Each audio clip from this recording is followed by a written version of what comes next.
പാല ഐങ്കൊമ്പിൽ ആനയിടഞ്ഞ് ഒരുപാട് വാഹനങ്ങൾക്ക് നാശനഷ്ടം ഉണ്ടാക്കി.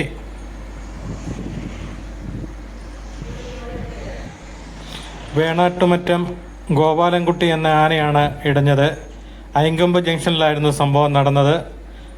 വീടുകളുടെ മുറ്റത്തേക്ക് ഓടിക്കേറിയ ആന കാറുകളടക്കം നിരവധി സാധനങ്ങൾ നശിപ്പിച്ചു. സംഭവത്തിൽ ആർക്കും പരിക്കൊന്നുമില്ല.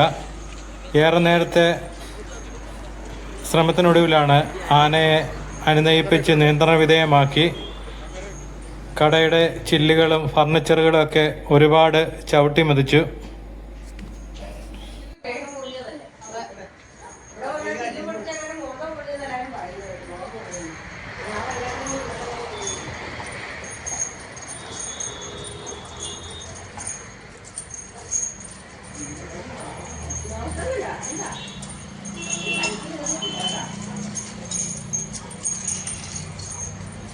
നമ്മൾ രണ്ട് കാറ്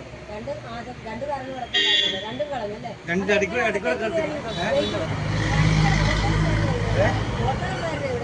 ഞാൻ ഓട്ടോക്ക്